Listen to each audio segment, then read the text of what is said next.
Uh, Sorry about that. Go ahead. yeah, no, my parents used to entertain a lot of at home, and I was the little child, who would always pick up the last leftovers of whatever drinks there was at home. And some people thought it was very cute, and other people, like my father's best friend, I think he used to call me Nashe. Nashe means drunk, doesn't it? Yeah. And you tell me when to stop, Pavan, okay? No, no, you're So good. yeah, You're good. and I don't know if this guy was a clairvoyant or not, because he obviously what was knew what was to come. I hadn't started real drinking, so I struggled with my studies, and but I managed to pass my 11 plus. In England, we used to have those that educational system. And don't remember receiving any praise. I remember the headmaster, who was a Christian brother. He says, Virumal, it's a miracle you've passed, And I only recall constant put down. So my self-esteem was very damaged. I remember my first drink at a school social. I was 13 or 14. Now, I remember lots of things that I liked as a child, but I distinctly remember that first drink.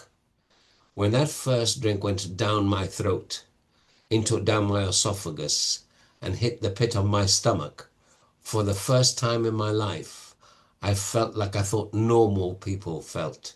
That fear and anxiety seemed to diminish. And for once in my life, I felt whatever normal is. Um, what I understand happened that day is, I don't relate to people in Alcoholics Anonymous who say they went from social drinking to alcoholic drinking. I was an alcoholic from the word go.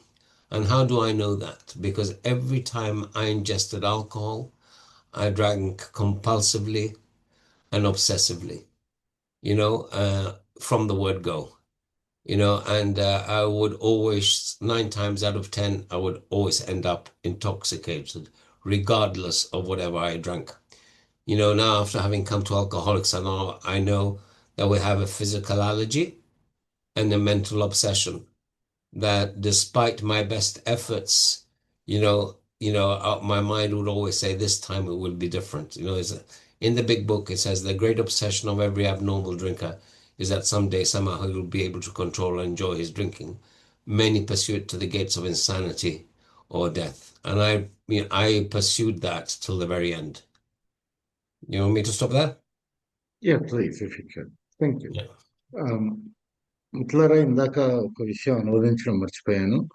ఆ, ఈ మూడు ధార్మిక పెంపుదల మధ్యలో ఆయనకి ఆ, ఆ, child psychiatry కూడా అవసరం వచ్చిందండి. ఆ, ఆ, ఆ, ఆ, ఆ ఆ తరుణంలో ఆ, అయితే ఆయన తన యొక్క మానసిక ఆ, సంతులనం గురించి మాట్లాడుతూ ఏమంటున్నారంటే, ఆ, నా చిన్నప్పుడు, నా పిన్న వయస్సులో మా తల్లిదండ్రులు తరచుగా పార్టీలు ఇచ్చేవారు. ఆ పార్టీలు ఇచ్చాక, పార్టీలు అయిపోయాక మిగిలిన డ్రింక్స్ ఏవైతే ఉండేవో, మిగిలిన మద్యపానీయాలు ఏవైతే ఉండేవో, అవి నేను అన్ని కలుపుకొని సేవించేవాడిని. ఆ తరుణంలో మా నాన్న యొక్క ఆ, ఆ, స్నేహితుడు ఒక ఆయన నన్ను చూసి, నువ్వు నషే అన్నారు. అంటే ఆ, ఆ, నషే అంటే తాగుబోతేనా అని, మత్తులో ఉండేవాడేనా అని అడుగుతున్నారు ఆయన నన్ను. అవునని చెప్పాను. అయితే ఆయన ఏమంటారంటే, మా నాన్న స్నేహితుడు ఎవరైతే ఉన్నారో అతనికి ఆ క్లార్వోయింట్ అంటారు. అంటే ఆ, ఆ, ముందు ఏం జరగబోతోందో కొద్దో గొప్ప ఆ, అవగాహన ఉన్నవారు అయి ఉంటారు. నేను ఎలా అవుతానో ఆయనకు ముందే అర్థమైనట్టుంది అని ఇప్పుడు అనుకుంటున్నాను అని చెప్తున్నారు. ఆ అటు పిమ్మట ఆ, మన ఇంటర్మీడియట్ అంటే క్లాస్ 12, 11 వేసుకోండి. ఆ తరుణంలో ఆయన పాస్ అయినప్పుడు ఆయన ఆ, స్కూల్లో, నువ్వు పాస్ అవడం చాలా ఆ, ఇదొక మిరకిల్ లాగుంది, ఇదొక అద్భుతం లాగుంది, నువ్వేంటి పాస్ అవడం ఏంటి అంటే, నా ఆత్మాభిమానం చాలా కుంగిపోయింది. ఇలాంటి ఇలాంటి నా జీవితంలో చాలా జరిగినాయి. నాకు ఆత్మాభిమానం అంటే ఏంటో కూడా తెలియని పరిస్థితిలోకి వెళ్ళిపోయాను. 14వ ఏటలో మొదటిసారి ఒక మద్యపానీయం సేవించినప్పుడు నాకు ఏలో అందరూ చెప్తూ ఉంటారు. మొదట నేను సాంఘికంగా తాగేవాడిని. అందరి మధ్యలో కూర్చుని ఒక 2 పానీయాలు తీసుకొని ఆపేసేవాడిని. ఆ తర్వాత ఆహ్, ఎప్పుడో నేనొక త్రాగుబోతుగా మారాను అని చాలామంది చెప్పడం విన్నాను. కానీ నేను దాంతో ఏకీభవించను. ఎందుకంటే అది నా ఎక్స్‌పీరియన్స్ కాదు. ఎందుకంటే నా ఎక్స్‌పీరియన్స్‌లో మొదటిసారి 14వ ఏట నేను డ్రింక్ తీసుకున్నప్పుడు నాకు ఆ రోజున కలిగిన ఆహ్, ఆహ్, ఉపశమనం ఏదైతే ఉందో, ఈ ఆందోళన, భయాల నుంచి జరిగిన ఉపశమనం ఏదైతే ఉందో, అది నేనెప్పటికీ మర్చిపోలేను. ఆహ్, ఆహ్, మన ఆహ్, మన ఆహ్, తర్వాత నాకెన్నో ఏళ్ల తర్వాత తెలిసిందేంటి అంటే, ఈ ఫిజికల్ అలర్జీ, ఈ మానసికమైన ఒబ్సెషన్ ఏదైతే ఉందో, అది ఎలా ఆహ్, పురోగతి చెందుతుంది అనేది నాకు తర్వాత తెలిసింది. కానీ ముందైతే మన పుస్తకంలో చెప్పినట్టు నేను ఎప్పుడూ అనుకునేవాడిని, ఈసారి మరో విధంగా తాగుతాను. ఈసారి ఇలా తాగను అనుకుంటూనే ప్రతిసారి కంపల్సివ్‌లీ అండ్ అబ్సెసివ్‌లీ అంటున్నారు. అంటే ఆహ్, ఆహ్, నిర్ణయాత్మకంగా ఆపుకోలేని యొక్క మానసిక ఒత్తిడితో ఆహ్, ఆహ్, పూర్తి మత్తులోకి వెళ్ళిపోయే వరకు తాగాను అని చెప్తున్నారండి. Back to you Praveesh. Sorry, I think I explained, the allergy and the obsession. And, the common thing that always happened, I was generally full of remorse and regret. And like countries have their own national anthem, I had my national anthem. And my national anthem was, "I promise I'll never do that again." And I kept on doing it again and again and again. Despite my best efforts, I got drunk when I didn't want to, and I didn't understand what was wrong with me. So, in the early days, there was no major consequences. I used to get drunk. My friends used to take me home. They used to get drunk. I used to take them home. And so it went. I wasn't very successful with the ladies because I was full of fear of rejection. I just didn't know how to approach, a girl, and so I wasn't successful in that area of my life. I was just petrified. At the age of 18, I bribed a guy to give me my driving license. In those days, over here in Europe, I paid him £80, and I got my driving license. Nothing was done straight. There was always some crooked way of doing things. And within the first 6 months that I got my license, or I think 6 months or a year maximum, I had 3 car accidents. But part of my illness is that I couldn't associate my drinking to the consequences. I just thought I had bad luck, and I didn't really understand why I got into trouble. So um, that's how it went for some time. And then eventually, in my local bar where I used to drink, I met the lady who would then become my wife. She was from English origins. She was from Southeast London. And I don't mean this with any disrespect, but she's a lovely lady. We're still friends today. But, I was so starved for affection that had any woman given herself emotionally or sexually to me, I would have attached like a bloody leech, because I was so starved for affection. And what started off as a great romance ended in the worst nightmare that any human being should go through. Because as it describes in the big book, I'm a real jackal and hide. Do you want to translate that? Yeah, thank you, Harish.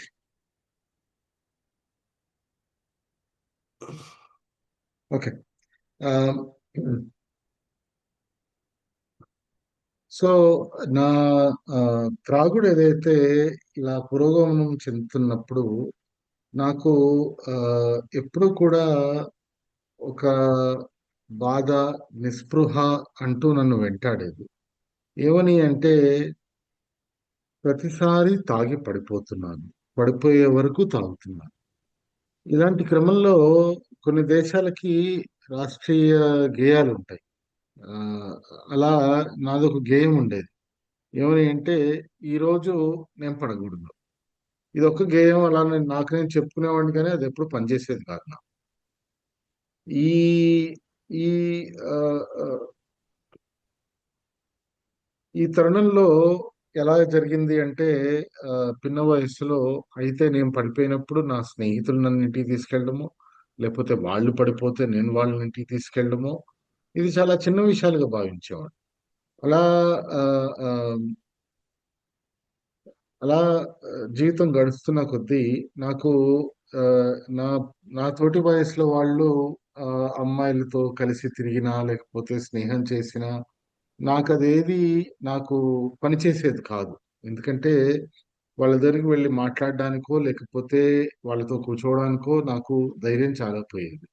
ఇలాంటి తరుణంలో నేనొక 80 పౌండ్‌లు పెట్టి ఒక దొంగ drivers licence తీసుకున్నాను.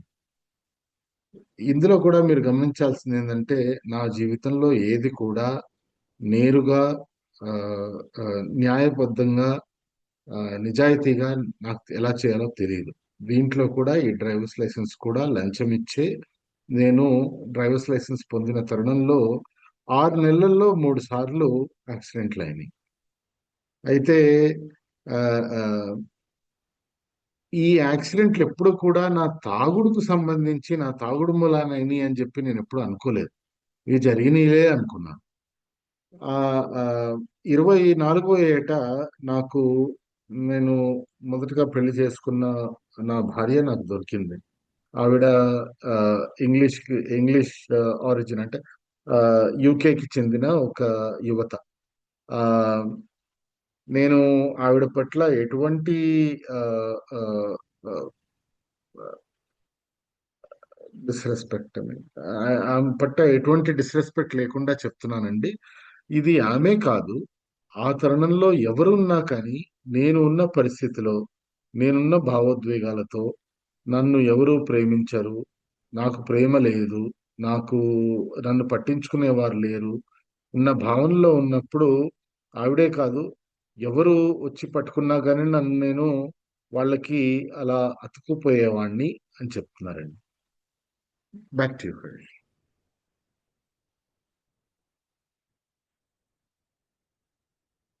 Sorry. You muted. Yeah, yeah. Yeah! So, sorry. Like I said,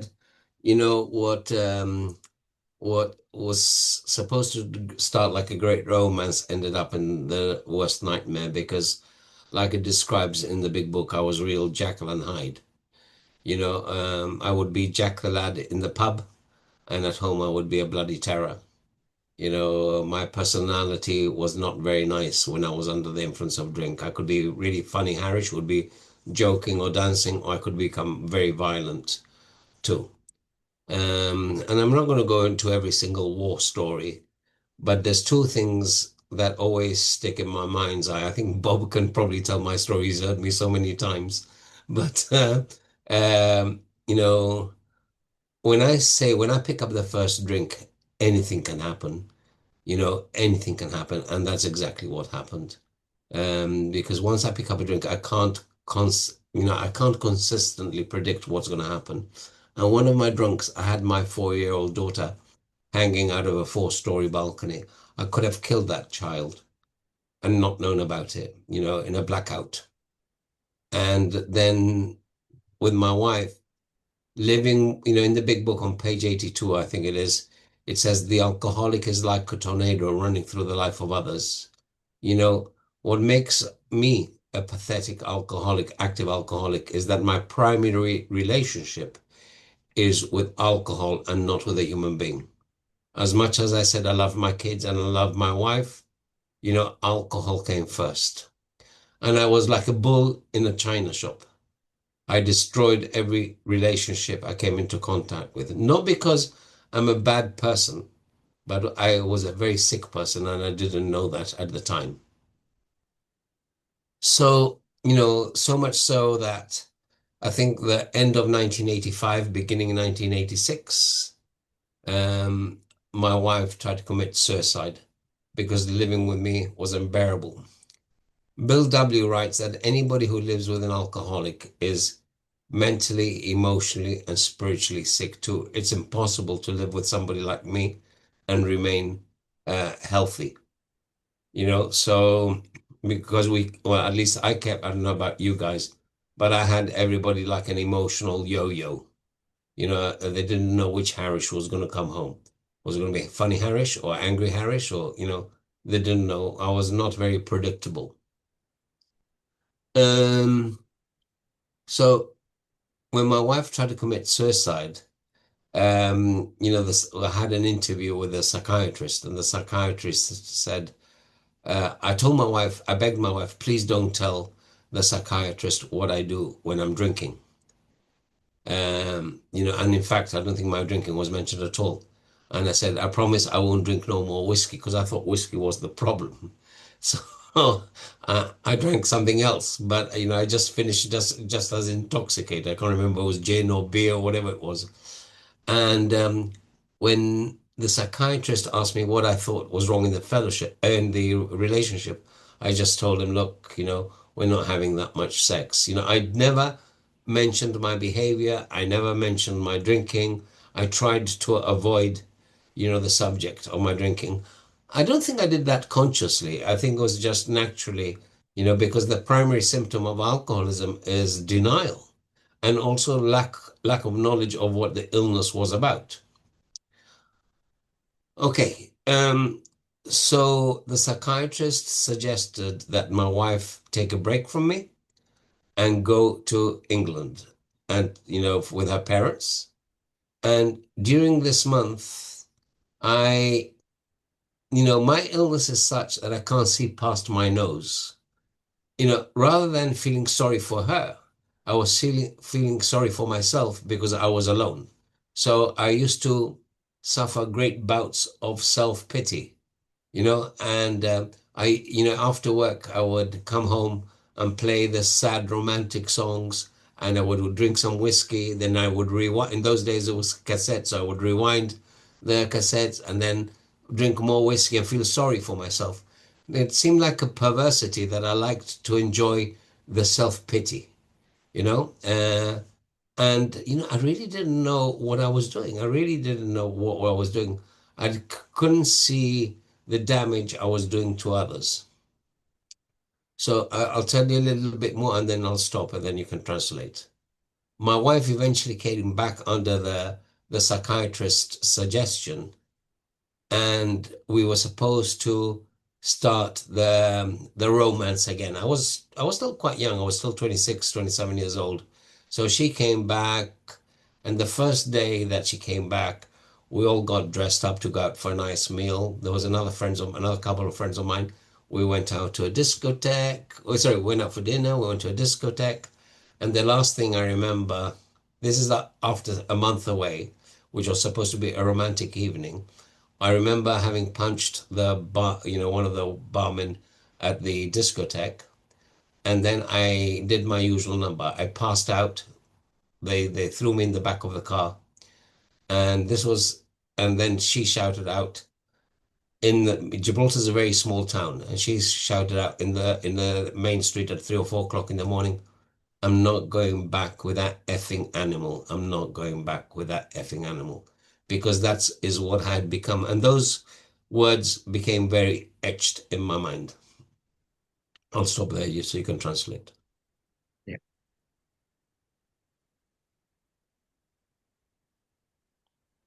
Right.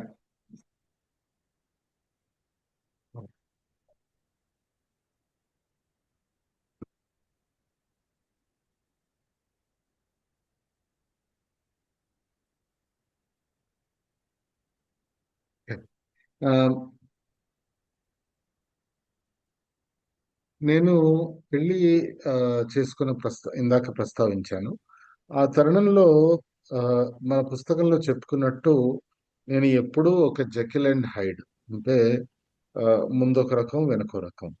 ఆ, బార్లోనేమో చాలా నవ్వుతూ నవ్విస్తూ ఆ, చాలా సరదాగా ఉండే మనిషిని. ఇంటికి రాగానే నేను ఒక ఆ, హలో, ఇంటికి రాగానే నేను ఒక నైట్ మేర్ కింద, అంటే ఒక ఆ, ఆ, విపరీతమైన ఆ, ఆ, ప్రేత కళలాగా తయారయ్యేవాడిని. అలా ఆ, అలా జరుగుతున్న తరుణంలో ఆ, ఆ, నేను మీకు మిగతా డీటెయిల్స్ అన్ని చెప్పాల్సిన అవసరం లేదు. నా మిత్రుడు ఇక్కడ బాబు ఉన్నాడు, అతనికి నాకు అదంతా తెలుసు. అయితే ఒకానొకసారి ఈ బ్లాక్అవుట్ పరిస్థితిలో నా 4 ఏళ్ల కూతురు మా బాల్కనీలో నుంచి ఆ, ఆ, ఆ, ఆల్మోస్ట్ కింద పడిపోయే ఆ, పరిస్థితిలో ఉండింది. అయితే ఆ, ఇప్పుడు ఏంటంటే ఆ, ఆ, మన పుస్తకంలో చెప్తారు, ఆల్కహాల్ ఆల్కహాలిక్ అనేవాడు ఒక తుఫాన్ లాంటి వాడు. వాడి ప్రైమరీ, వాడి ఒక ఆ, ప్రాథమిక ఆ, ఆ, ప్రాథమిక సాంగత్యము మనుషులతో కాదు, ఆల్కహాల్ తో. ఆ తరుణంలో ఎన్నిసార్లు నేను నా కుటుంబాన్ని ప్రేమిస్తాను, నా పిల్లల్ని ప్రేమిస్తాను అని చెప్పుకున్నా కానీ నేను ప్రాథమికంగా ప్రేమించేది ఆ బాటిల్. నేను ఒక వ్యాధిగ్రస్తుణ్ణి, చెడ్డవాణ్ణి కాదు అన్న విషయం కూడా నేను గ్రహించుకోలేకపోయాను ఆ ఆ పరిస్థితిలో. ఈ ఇలా జరుగుతున్న తరుణంలో 95లో నేను ఆ, ఆ, ఒక ఆ, ఎలాంటి స్టేజ్కి వెళ్ళిపోయానంటే, ఆధ్యాత్మికంగా లేకపోతే భావోద్వేగంగా లేకపోతే ఇంకా ఏ విధంగా చూసినా కానీ చాలా కష్టంగా ఉండింది. అప్పుడు ఆ, నా భార్య ఆత్మహత్యకు ప్రయత్నించింది. ఆత్మహత్య ప్రయత్నించినప్పుడు మమ్మల్ని సైకాట్రిస్ట్ దగ్గరికి వెళ్ళమని చెప్తే, సైకాట్రిస్ట్ని కలిసే ముందు నేను నా భార్యను కాళ్ళ వేళ్ళ పడి ఆ, వేడుకున్నది ఏంటయ్యా అంటే, నేను ఇప్పటి నుంచి విస్కీ మానేస్తాను. ఎందుకంటే విస్కీ వల్ల నేను బాగా ఎక్కువ తాగేసి బ్లాక్అవుట్ లోకి వెళ్ళిపోతున్నాను. సో విస్కీ మానేస్తాను, అంతా మారుతుందిలే అని ఆ, ఆమెని ఏదో సర్ది చెప్పుకున్నాను. ఆమె ఆ తర్వాత నన్ను సైకియాట్రిస్ట్ దగ్గర పిలిచినప్పుడు, మీకు ఎందుకు ఇట్లా జరుగుతుంది, మీ మీ మీ మీ వైవాహిక జీవితంలో ఇలా ఎందుకు జరుగుతుంది అంటే, నేను మా ఇద్దరి మధ్య లైంగిక సంబంధాలు అంత బాగోలేవు, మాకు కావాల్సినంత సెక్స్ దొరకట్లేదు, అందుకని ఈ గొడవలన్నీ అవుతున్నాయి అని సైకియాట్రిస్ట్ చెప్పాను.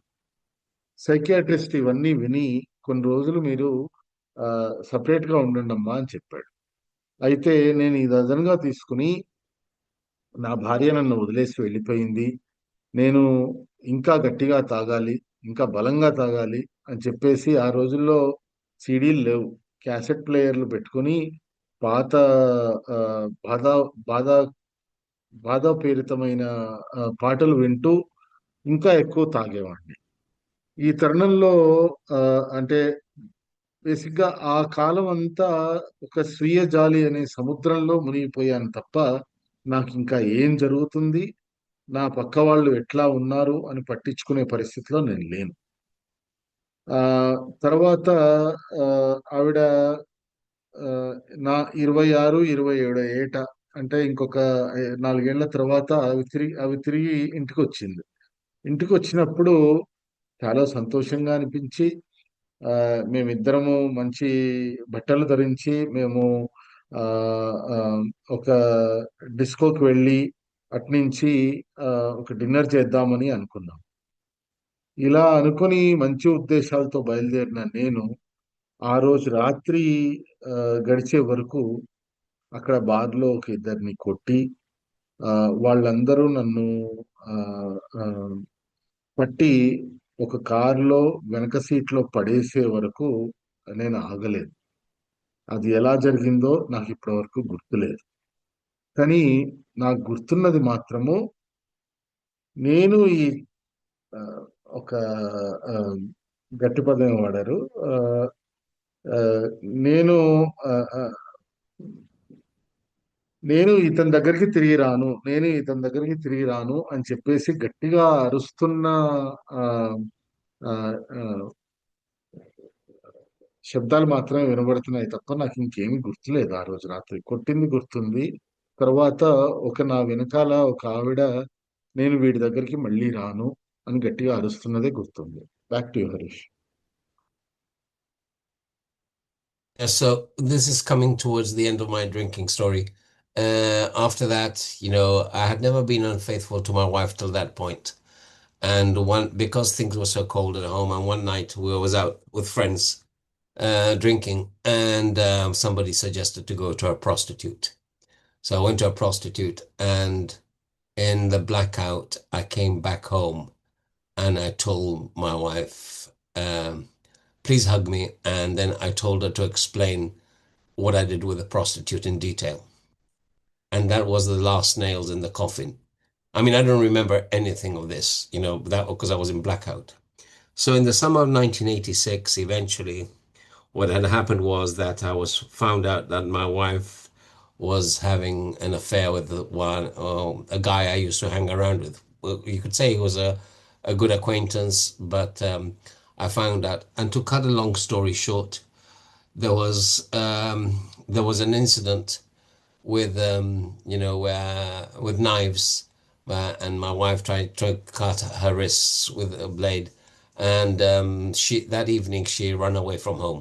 I went into his house, I broke into his house, and there was a big scandal, and eventually my wife ran away with one of the children. One of the children was left behind in the house, and the following morning, a sergeant and two cops came to my house, and they came for the protection of my other child because they said I was a very violent drunk.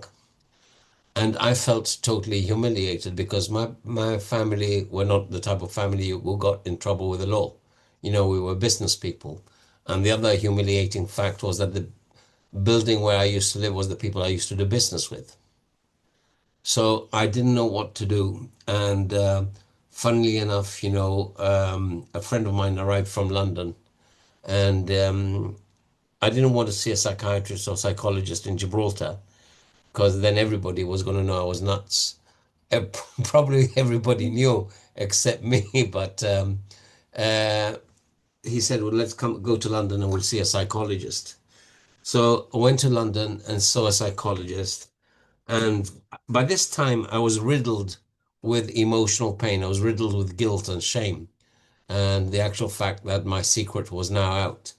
So I went to see this psychiatrist, and my first visit to him, I had what I call an emotional vomit. I just had, I just disclosed loads of secrets that I had done because I felt so ashamed of the things I had done. And in the second meeting with him, he said, "Mr. Virumal, do you drink a lot?" And this is the alcoholic answer. I'm drinking a lot because my wife has left me. Not my wife has left me because I'm drinking a lot. So I just chose the words very carefully. I didn't know this again consciously, but it was just my responses. Now, the psychiatrist had not made an impression on me. The psychologist didn't explain to me what alcoholism was. And, he basically said, what I recall at least, is either you're drinking or your marriage. Because although my wife had been unfaithful, I wanted to reconcile.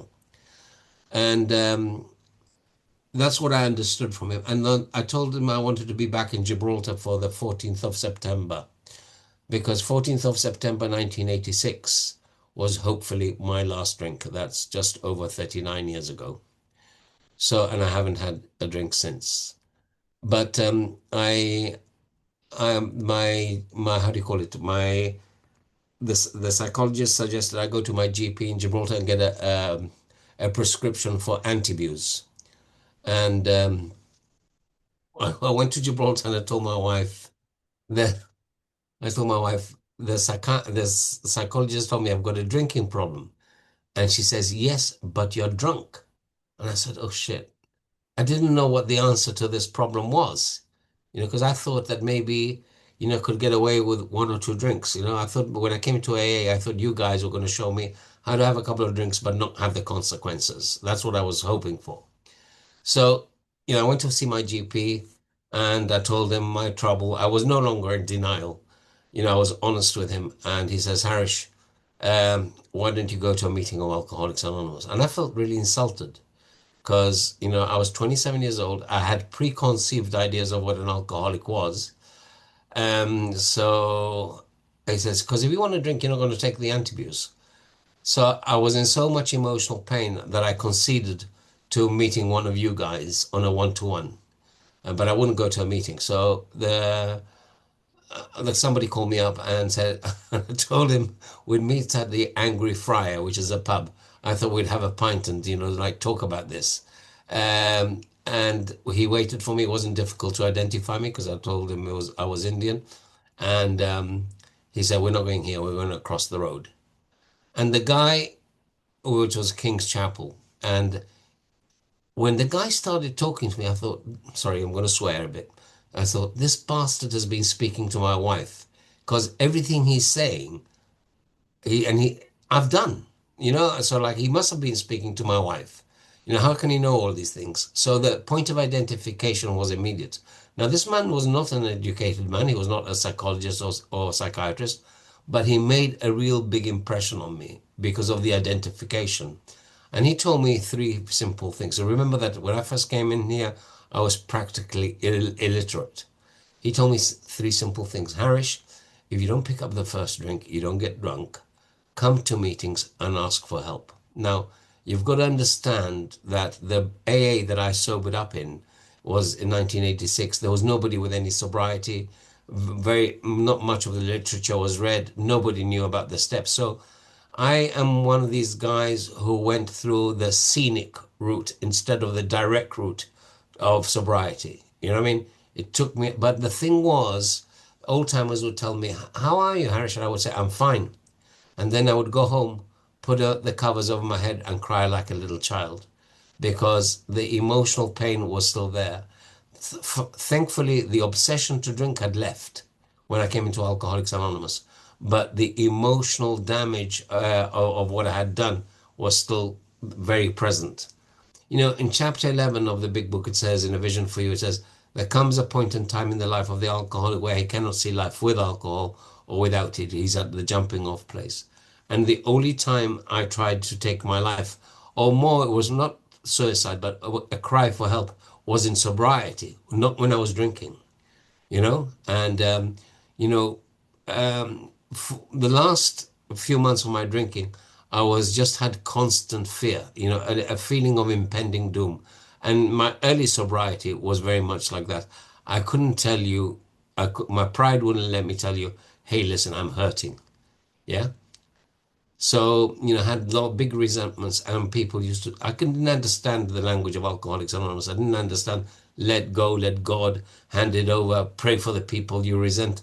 I wanted to chop people's heads off. Well, I'm being polite, but I wanted to do other things. But I knew that my reprieve was running out. So whatever little I understood, I did at the time. Translate up to that, Pavan? Yeah, yeah.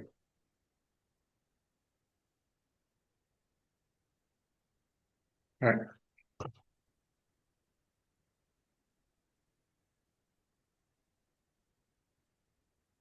Okay. ఆ రోజున నా భార్య అట్లా ఆహ్, ఆహ్, ఆహ్, ఇంకా వీడితో నేను ఉండను నా తరుణంలో ఆహ్,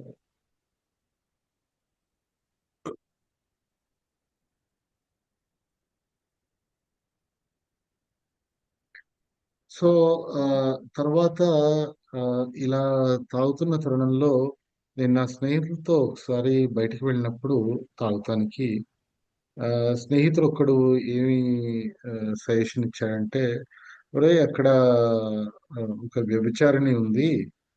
మరి వెళ్లి ప్రయత్నిస్తావా?" అంటే వెళ్ళాను. కానీ నేను వెళ్ళిన పరిస్థితి కంప్లీట్ బ్లాకౌట్‌లో వెళ్ళాను. నేను ఏం చేశానో నాకు ఈరోజు కూడా గుర్తులేదు. కానీ అదే బ్లాకౌట్‌లో నా భార్య దగ్గరికి వెళ్ళి ఆమెని, నేను ఏం చేసుంటానో కొంచెం చెప్పగలవా నాకు అని అడిగాను. అదే నా శల్యలో ఆఖరి ఆ, ఆ, మేలు అతను ఏమంటాడు, నా సిలువలో ఆఖరి నెయిల్ అని చెప్తున్నారండి. ఆ నా తర్వాత నాకు తెలిసింది ఏంటంటే, నా భార్య ఒకరితో సంబంధాలు పెట్టుకుంది అని నాకు తెలిసింది. ఆ తెలిసిన పిమ్మట నేను వాళ్ళ అతడి ఇంట్లోకి వెళ్ళి, అక్కడే నా భార్య కూడా ఉండింది. అక్కడ నానా రభస చేశాను. ఆ ఇల్లంతా ధ్వంసం చేస్తున్న తరుణంలో నా భార్య ఆ, ఒక గాజు ముక్కతో చెయ్యి కోసుకుని ఒక పిల్లవాడితో వెళ్ళిపోయింది. ఇంకొక పిల్లవాడిని నాతోటే వదిలి వెళ్ళిపోయింది. నేను ఆ రాత్రి ఆ ఇంట్లోనే పడుకున్నాను. పిల్లవారు లేస్తే ఒక పోలీసు సార్జెంట్ అంటారు మన దగ్గర, సిఐ అనుకోవచ్చు, ఒక సర్కిల్ ఇన్స్పెక్టరు ప్లస్ మిగతా సిబ్బంది వచ్చి నన్ను ప్రశ్నించడం మొదలుపెట్టారు. ఏంట్రా అనుకుంటే, వాళ్ళు వచ్చింది నా కోసం కాదు, నా మిగిలిన పిల్లవాడి యొక్క సంక్షేమం కోసం వచ్చారు. ఎందుకంటే వాళ్ళకి ఏం చెప్పడం జరిగింది అంటే, ఇతను తాగితే చాలా విధ్వంసకరమైన మనిషి, ఆ పిల్లవాడికి ఇతని దగ్గర నుంచే, అంటే సొంత తండ్రి దగ్గర నుంచే ఆ, ఆ, ఆ, థ్రెట్ ఉంది, మీరు వెళ్ళి అతన్ని కాపాడండి అని పంపించారు అని చెప్తున్నారు. అయితే జిబ్రాల్టర్ అనేది చాలా చిన్న ప్రదేశం అండి. ఆ, చాలా చాలా చిన్న ప్రదేశం. ఆ ప్రదేశంలో నేను ఒక ఆ, వ్యాపారస్తుల కుటుంబం నుంచి వచ్చాను. నాకు అప్పటికే తల తీసేసినట్టు అవుతోంది. చాలా సిగ్గుచేటుగా ఉంది. అందరికీ తెలిసిపోతుందేమో. ఆ, నేను ఇక్కడ ఒకవేళ సైకియాట్రిస్ట్ దగ్గరికి వెళ్తే అని ఒక స్నేహితుడిని అడిగితే, వాడు మనం లండన్కి వెళ్దాంరా, అక్కడ ఒక సైకియాట్రిస్ట్ పట్టుకుందాము అంటే, ఆ సైకియాట్రిస్ట్ దగ్గరికి వెళ్ళినప్పుడు మొదటిసారిలోనే ఒక చిన్న పిల్లవాడిలాగా నేను జీవితంలో చేసిన అన్నీ చెప్పాను. నాకు జరిగిన నష్టాలు, నేను పెట్టిన కష్టాలు అన్నీ చెప్పాను. చెప్తున్న తరుణంలో ఆ ఆ సైకియాట్రిస్ట్ నన్ను ఒకటే అడిగాడు. హరీష్, నీకు మందుతో ఏదైనా ప్రాబ్లం ఉందా? మందుతో ఏదైనా ఇబ్బంది ఉందా నీకు? అంటే చాలా జాగ్రత్తగా నేను ఆలోచించి ఏం చెప్పానంటే, నేను తాగుబోతుని కాదు, నా భార్య నన్ను వదిలేసి వెళ్ళింది అందుకని తాగుతున్నాను, లేకపోతే నాకు తాగుడుతో ప్రాబ్లమే లేదు అని చెప్పాను అని చెప్తున్నాను. తర్వాత ఆ, ఆ, 84 1984 14 సెప్టెంబర్ నాడున, అంటే ఈ రోజుకి 39 ఏళ్ల క్రితము నేను ఆ, నా నా సైకియాట్రిస్ట్ చెప్పిన దాని మేరకు ఒక నా రెగ్యులర్ డాక్టర్ దగ్గరికి వెళ్ళి, యాంటబ్యూస్ అంటే ఇండియాలో డైసల్ఫ్రామ్ అంటారండి, ఆ, డైసల్ఫ్రామ్ టాబ్లెట్లు ఆయన నాకు ఇవ్వండి అని చెప్పేసి నేను అడిగి తీసుకున్నాను. ఆ, ఆ, తర్వాత ఆ, ఆ, నేను ఇంటికి వెళ్ళాను. ఇంటికి వెళ్ళి ఆ, నా భార్యకి ఏం చెప్పానంటే, మీకు తెలుసా, ఈ డాక్టర్లు అందరూ నాకు మందుతో ఏదో ప్రాబ్లం ఉందనుకుంటున్నారు, నాకు మందులు కూడా ఇచ్చారు మందుకి విరుగుడుగా. అంటే తను నా మొహం చూసి, నువ్వు ఇప్పుడు కూడా తాగే ఉన్నావు అని నా కళ్ళలో కళ్ళు పెట్టి చూసి చెప్పింది. అలా జరుగుతున్న క్రమంలో ఆ, నేను ఏ నాకు నా రెగ్యులర్ డాక్టర్ ఎవరైతే ఉన్నారో జిబ్రాల్టర్ లో, ఆయన, అయ్యా నువ్వు ఏకి వెళ్ళు, అక్కడ నీకు సహాయం దొరుకుతుంది అని చెప్పారు. చెప్తున్నప్పుడు నేనేమనుకున్నానంటే, ఏ అంటే ఒక 2 డ్రింకులు సంతోషంగా తాగడం అనేది ఎట్లా నేర్పిస్తారో అలాంటి సంఘటన అనుకున్నాను. ఇక్కడికి వచ్చి మందు మానేస్తానని నేను ఎప్పుడు అనుకోలేదు. తర్వాత ఆ, ఆ, నేను ఎవరినైతే ఏలో ఆ, సంప్రదించానో వారు ఆ, నన్ను ఒక పబ్కి రమ్మన్నారు. ఇక్కడ గమనించాల్సింది ఏంటంటే, ఆ, జనరల్ గా ఏ మిత్రులు పబ్కి రమ్మన్నారు. ఆ ఆ ప్రదేశంలో ఎక్కువ మామూలుగా పొద్దున కాఫీ తాగాలన్నా కానీ పబ్లోనే కలుస్తారు. పొద్దున మందు పోయారు, కాఫీ పోస్తారు, అంతే తేడా. సో నన్ను పబ్లోకి రమ్మంటున్నాడు అంటే ఇతను కూడా నాతో కలిసి బీర్ తాగుతాడేమో అనుకున్నాను. ఆ తరుణంలో ఆ ఆ ఏ మిత్రుడు మాట్లాడుతున్న కొద్దీ నాకు ఆ ఇతను నాకు చెప్తున్నాడేంటి, నాకు ఎందుకు చెప్తున్నాడు, నాకు పాలుపోలేదు. నాకు ఎన్నటికీ కూడా నా ఆత్మగౌరవం నన్ను ఎప్పుడు కూడా నాకు సహాయం కావాలి అని వేరే వారి ముందు చేయి చాచడానికి నన్ను ఆ, ఆ, నాకు సహకరించదు. అలాంటప్పుడు మరి నేను ఇతన్ని ఎట్లా సహకారం అడగాలి అని ఆలోచిస్తున్న తరుణంలో ఆ, ఇప్పుడు ఆలోచిస్తూ ఉంటే ఇప్పుడు ఏమవుతున్నారంటే చాప్టర్ 11లో ఆ, ఆ, ఒక త్రాగుబోతు మందుతోని జీవించలేడు, మందు లేకుండా జీవించలేడు. అయితే ఆ తరుణంలో ఎప్పుడైతే నేను మందు నుంచి దూరంగా ఉన్నానో ఆ సమయంలో నా జీవితంలో మొదటిసారి ఈ జీవితం అంతం చేసుకుందామా అన్నంత భావన కలిగింది నాకు. ఆ, మందు తాగుతున్నప్పుడు ఎప్పుడూ అది కలగలేదు. మందు మానేశాక ఆ భావన కలిగింది అని చెప్తున్నాను. Back to you, Harish. Thank you. I think I stopped by saying, that I didn't understand the language of Alcoholics Anonymous. And I think another important thing was because I'd been brought up in a Hindu home, influenced by a Jewish school and Christian brothers, I'm so, so glad that in Alcoholics Anonymous they didn't sell you a God, that you bought your own. In the third step, it tells you we had to quit playing God. When you stop playing God, who God is to me becomes irrelevant as long as you can follow the dictates of your conscience. And, God speaks to me in gentle whispers, so that was another problem that was resolved. So what's happened in 39 years? They say that God gives his strongest soldiers, the biggest battles. I think God must think I'm the Indian version of Rambo.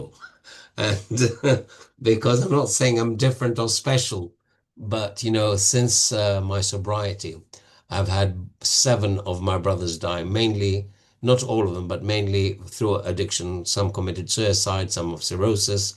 So I'm the youngest of the 9 brothers um, left, and I've also had one sister die. My mother died, she had both legs amputated before her death, and my father died 5 days before my sister's wedding. I also, in 1997, I had I've had a few rough times in sobriety, but my physical sobriety has not been threatened. My emotional sobriety has been threatened. But in 1997, I was forced out of the family business. A long story, I lost a lot of money and I was jobless without any qualifications or any manual skills. Um, in October the 15th, 1997, my then girlfriend, I had a Mexican girlfriend, she passed away, 38 years old.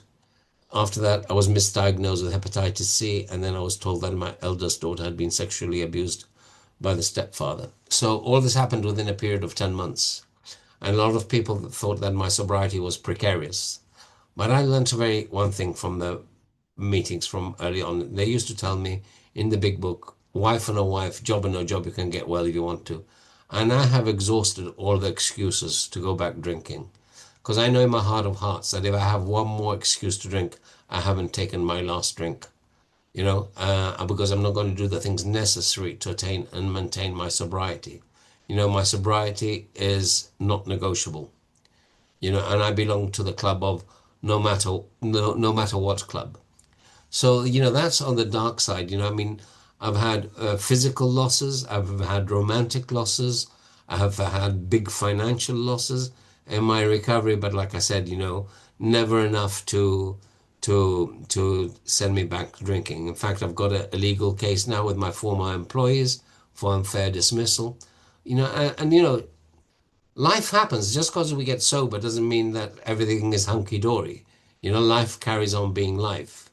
But what the program does for me is gives me the emotional and spiritual resources to face life as life is. I've renounced being the director of the universe. Things happen without my permission. Thanks God for that. And I find that the only difference between me and God is that God doesn't wake up thinking he's Harish. What a great relief, so that's on the dark side, the things that have happened in a negative aspect. On the positive aspect, I've been able to reconcile with my ex-wife who had tried to commit suicide. Reconcile, I don't mean we're back together, but reconciling this, I've made my amends and we have a friendly, there's nothing emotional or sexual. We're just very good friends now, and I remember when I was about 2 years sober, she said, had I known this was an illness, she feels that it wouldn't have happened, but things are the way they are. And my daughter, who wouldn't speak to me for the first 2 years, she was 4 years old then. She used to come to, I used to have a business and she used to come and tell me, I hate you, I hate you, I hate you. Eventually, when she was 6 years old, she came to me and she said, Dad, you're going to throw me out of a four-story balcony. And I said, Dad was very sick and Dad is trying to get well. That girl is now 43 years old. She calls me every morning at 9 o'clock to tell me she loves me and what's the plan for the day. That is priceless. My youngest daughter calls me, practically, she lives in Florida, and she calls me with my grandchildren who've never seen me drink. They don't remember me drinking, they're too young. So I've been able to reconcile with my ex-wife, I've been able to reconcile with my children. But the one person I detested most was me. I hated the stink of me even before I drank. That's why I drank, because I drank to medicate my feelings, to change the way I felt about myself you know so I know that this we talk about this, the physical allergy and the mental obsession, but there's also the third component, which is, I think it's if I remember correctly, on page 52 of the big book, which is, it describes the spiritual malady. So I've realized that the two main symptoms of somebody who is spiritually sick, the two main emotions of a spiritually sick person is anger and fear. They're always angry and always frightened. So, I knew I had to do some work in Alcoholics Anonymous. It wasn't just being abstinent. Of course, it's the most important thing. I never knock physical sobriety because some days my head can be up my ass and the best I can do for that day is not pick up a drink. So from this guy who came in here at the age of 27, who had no educational background and was left, at the age of 38, I was left with no educational background and no manual skills. It seemed that God intervened, and for whatever reason best known to God, I finished up doing a counseling course in addiction, and I finished up in Scotland, and I worked as a professional for 18 years in the field of addiction. From somebody who couldn't put two words together. I've done 3 television programs on addiction, and I'm not bragging. It's just to show you where I came from to where I've been. I've also been able to address, a convention of 700 or 800 people. When I just want to show, the reason why I'm saying this is because when I came into Alcoholics Anonymous, when you used to pass around how it works, I used to cry out of embarrassment because I couldn't read, and I didn't want you guys to laugh at me because I felt so inadequate. So one of the things that I did get in Alcoholics Anonymous, was there was a little pamphlet which said 15 points for getting sober, and one of the points was develop an attitude of gratitude. So gratitude and acceptance have been a firm foundation for my recovery. And I'm going to finish with this, and it's a reading from As Bill Sees It.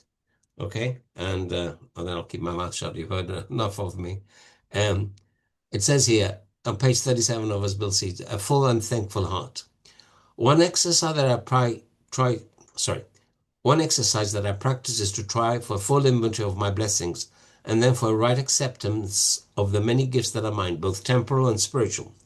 Here I try to achieve a state of joyful gratitude. When such a brand of gratitude is repeatedly affirmed and pondered, it can finally displace the natural tendency to congratulate myself on whatever progress I may have been unable to make in some areas of my living. And this is the part I love best. I try hard to hold fast to the truth that a full and thankful heart cannot entertain great conceits, when brimming with gratitude, one's heartbeat must surely result in outgoing love, the finest emotion that we can ever know. Thank you very much. Thank you.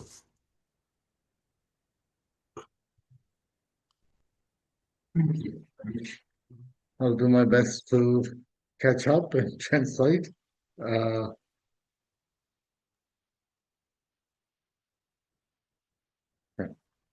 um,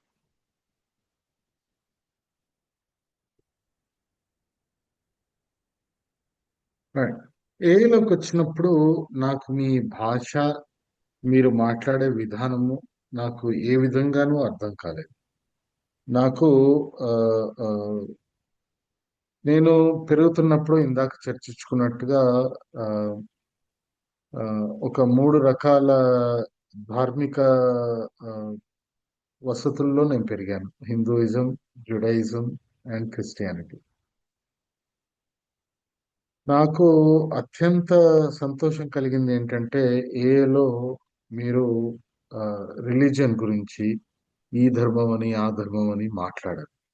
మీరు మాట్లాడేది ఒక అనంతమైన ఆ, ఈ ఉన్నత శక్తి గురించి. ఏ ఉన్నత శక్తి అయితే నేను నా కోసం ఆ, ఆ, నేను నా కోసం ఆ, ఆ, చేసుకోలేని పనులు నాకు చేసి పెట్టే శక్తి ఉన్న ఉన్నతమైన శక్తి గురించి మీరు మాట్లాడతారు. నాకు భగవంతుడు ఎల్లవేళలా స్ఫూర్తిని, శక్తిని ఇస్తున్నాడు. ఎందుకంటే మీకు ఒక 10 నెలల వ్యవధిలో నాకు జరిగిన విషయాలు చెప్తాను. నేను ఇందాక చర్చించినట్టుగా 9 మంది అన్నదమ్ముల్లో అందరికంటే చిన్నవాడిని. వాళ్ళల్లో ఎవరు కూడా ఈరోజు బతికలేరు ఆ అన్నదమ్ములు. వాళ్ళందరూ కూడా ఏదో రకమైన సబ్స్టెన్స్ డిపెండెన్స్, ఆల్కహాల్ అనే కాదు, ఇంకా వేరే వేరే కారణాల వల్ల, భిన్న కారణాల వల్ల మరణించడం జరిగింది. నా తల్లికి 2 కాళ్ళు తీసేయాల్సి వచ్చింది. నా చెల్లి ఒకర్త, తను కూడా ఒక వ్యాధితో చనిపోయింది. నాకు ఆ, నేను ఆ, పెట్టి పెంపొందించిన ఆ, వ్యాపారం నుంచే నన్ను పారద్రోలాడు. ఆ, నా గర్ల్ ఫ్రెండ్ ఎవరైతే ఉందో ఆవిడ చనిపోయారు. నా అదే తరుణంలో నా పెద్ద కూతుర్ని లైంగికంగా వేధించారు అన్న విషయం నాకు తెలిసింది. ఈ అన్నదమ్ముల యొక్క ఆ, మరణాలు కాకుండా మిగతా అన్ని కూడా ఒక 10 నెలల వ్యవధిలో జరిగింది. అయితే ఇక్కడ మనం ప్రస్తావించుకోవాల్సింది, మన పుస్తకంలో చెప్తారు, wife or no wife, job or no job, you can stay sober if you want to stay sober. అంటే భార్య ఉన్నా లేకపోయినా, ఉద్యోగం ఉన్నా లేకపోయినా, నువ్వు కనుక ఉన్నత శక్తిని ఆశ్రయించి సోబర్గా ఉండదలుచుకుంటే ఉండగలవు అన్న. అంటే నేను ఇది వర్డ్ ఫర్ వర్డ్ చెప్పట్లేదండి, ఆయన అన్న దాంట్లో నుంచి భావం తీస్తున్నాను అంతే. నేను ఏ పేజీ గురించి మాట్లాడట్లేదు పుస్తకంలో, దయచేసి గమనించగలరు. ఆ, అయితే ఈయన ఏమంటున్నారంటే, నా సొబ్రైటీ ఏదైతే ఉందో అది ఎన్నటికీ కూడా ఆ, అంటే ఆ, ఎన్నటికీ కూడా ఆలోచనలకి తావు లేదు. అంటే ఏ పరిస్థితి ఎట్లా ఉన్నా కానీ నా సోబ్రైటీ అదే నిగ్రహంతో, అదే నిబద్ధతతోటి ఉండాలి అని అంటున్నారండి. అంటే ఆ, ఆ, ఆ, బహిర్గతంగా ఏవి జరిగినా, భావోద్వేగంగా ఏవి జరిగినా, నా రొమాంటిక్ లైఫ్ లో ఏది జరిగినా, లేకపోతే నాకు శారీరకంగా ఏం జరిగినా, ఏది ఎట్లా ఉన్నా కానీ నాకు నా రికవరీ కంటే మించింది ప్రముఖమైన ప్రముఖమైన విషయం నా జీవితంలో లేదు. ఆ, జీవితం అనేది రోజు జరుగుతూనే ఉంటుంది. అది తెచ్చే మంచి ఉంటుంది, అది తెచ్చే బాధలు ఉంటుంది. కానీ దానికి నా రికవరీకి, నా సొబ్రైటీకి సంబంధం లేదు. అవి వేరు. జీవితం నాకు రోజు ఇచ్చేది వేరు. అది మంచి కానీ చెడు కానీ. అయితే ఈ ప్రోగ్రాము నాకేం చెప్తుంది అంటే, జీవితం నాకు ప్రతిరోజు ఇచ్చే అయితే సంతోషం కానీ, లేకపోతే ఆహ్, ఆహ్, కష్టాలు కానీ, ఏవైనా కానీ ఆహ్, వాటితోటి సహజీవనం చేయడానికి, వాటితోటి సమతుల్యంగా ప్రవర్తించడానికి నాకు ఈ ప్రోగ్రామ్ స్ఫూర్తిస్తుంది అని చెప్తున్నారండి. ఆహ్, ఈ రోజున నా మొదటి భార్య గురించి ఎవరైతే ఆత్మహత్యకు ప్రయత్నించారో వారితోటి నేను ప్రోగ్రాంలోకి వచ్చాక నా రెండో ఏట అమెండ్స్ చెప్పాను. ఈ రోజు కూడా మేము మంచి స్నేహితులము. ఆవిడ నేను అమెండ్స్ చెప్పినాక ఆవిడ ఏమన్నారంటే, నాకు గనుక ఈ త్రాగుడు అనేది ఒక వ్యాధి అని తెలుసుంటే మన జీవితం వేరేలాగుండేది అన్నారు. నా ఇప్పుడు ఇందాక నేను కరెక్ట్‌గా అనువదించలేకపోయానండి. క్షమించాలి. ఏ కూతురునైతే నాలుగో ఏట నేను బిల్డింగ్ పైనుంచి విసిరేస్తాను అని పట్టుకున్నానో, ఆ కూతురు ఈ రోజున 43 ఏళ్ళు. ఆమె ఎక్కడున్నా కానీ ప్రతిరోజు ఉదయం ఫోన్ చేసి, "నాన్న ఈ రోజుకి ఏంటి? ఈరోజు ఏం చేస్తున్నాం మనము" అంటది. అది నేను డబ్బులతో వెచ్చించలేని ఒక ఒక ఫీలింగ్ అండి. దానికి ఎలాంటి వెల నేను కట్టలేను. ఎందుకంటే ఇదే కూతుర్ని నాలుగో ఏట నేను ఆహ్, డ ఆహ్, బాల్కనీ నుంచి విసిరేస్తాను అని ఎత్తి పట్టుకున్నాను. ఈ రోజున ఆ పాపకి 43 ఏళ్ళు. నా ఇంకో కూతురు నన్ను ఎంతగానో చీదరించుకునే కూతురు ఈరోజు ఫ్లోరిడాలో ఉంది. ఈరోజు మాకు కూడా మంచి సత్సంబంధాలున్నాయి. అయితే దీంట్లో ఆయన ఒక సందర్భంలో ఏమంటున్నారంటే, నాకు నా గురించి నేను ఏమనుకుంటున్నానో మార్చడానికి మందు పట్టుకున్నాను. దాన్నే ఒక స్పిరిచ్యువల్ మ్యాలడీ అంటారు. ఆధ్యాత్మికమైన రాహిత్యం. ఆ ఆధ్యాత్మికమైన రాహిత్యము ఏంటి అనేది దానికి 2 ఖచ్చితమైన తార్కాణాలున్నాయండి. ఒకటి కోపము, ఇంకోటి భయం.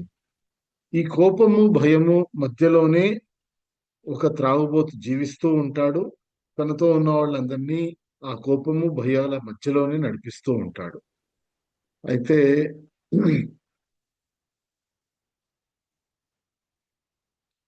ఇప్పుడు జీవితము ఏదిచ్చినా గానీ, ఈ రోజున నా మీద కొన్ని కోర్టు కేసులు నడుస్తున్నాయి. నేను నా వ్యాపారం నుంచి తీసేసిన వాళ్ళు నా మీద కోర్టులో ఆహ్, పిటిషన్ వేశారు. మమ్మల్ని అన్యాయంగా తీసేశారని. ఈ తరుణంలో నేనొక్కటే చెప్పగలను. ఆ రోజు ఎంత ఘోరంగా ఉన్నా, ఎన్ని ఆ రోజున ఆహ్, ఆహ్, కష్టాలెదురైనా, ఆ రోజున నేను గనక డ్రింక్ ఎత్తకపోతే అది నాకు మంచి రోజు. ఇప్పుడు మీరు ఆలోచించాల్సిందేంటంటే, నేను ఈ ప్రోగ్రామ్‌కొచ్చినప్పుడు ఎటువంటి స్కిల్స్ అంటే ఎటువంటి పని తెలిసిన వాడిగా రాలేదు. ఒక చదువు లేదు. ఎటువంటి పని తెలీదు. ఏమీ తెలియదు. మీరు 'హౌ ఇట్ వర్క్స్' అనే పాంప్లెట్ మీటింగ్‌లో తిప్పుతున్నప్పుడు నేను ఏడ్చేవాడిని. ఎందుకంటే నాకది చదవడం ఎలాగో తెలియక. అలాంటి వాడిని నేను ఇది గొప్పగా చెప్పుకోవట్లేదు. 18 ఏళ్లుగా ఇలా వ్యసనపూరితమైన వాళ్ళకి, తాగుబోతులకి ఒక కౌన్సిలర్‌గా పనిచేస్తూ 18 ఏళ్ళు అవుతుందండి. అలాగే ఎవరైతే చదవలేని కొంచెం కూడా అక్షరం ముక్క తెలియని వాడిని నేను ఈ రోజున 7, 800 మంది ఉండే కాన్ఫరెన్స్‌లో ప్రసంగిస్తాను. కొన్ని టీవీ కార్యక్రమాల్లో కూడా నేను పాల్గొనడం జరిగింది. అంటే ఆయన ఏమంటారు అంటే దీనికన్నిటికి కూడా నాకు ముఖ్యంగా ఆహ్, యాజ్ బిల్ సీస్ ఇట్‌లో 37వ పేజు నేనది మొత్తం రాసుకోలేకపోయాను. నన్ను క్షమించాలి. ఆయన అన్నదాన్ని క్లుప్తంగా ఏం చెప్తానంటే, నేను గనుక నాకున్నదానికి గ్రాటిట్యూడ్ తోటి అంటే ఆహ్, ఆహ్, ఆహ్, ఆహ్, నేను నాకున్నదానికి ధన్యవాదాలు చెప్తూ ఉన్నప్పుడు నాకు నాకు ఎటువంటి మంచి ఆలోచనలు రావాలో అవి వాటంతట అవే వస్తాయి. నేను వాటి కోసము కష్టపడాల్సిన అవసరం లేదు.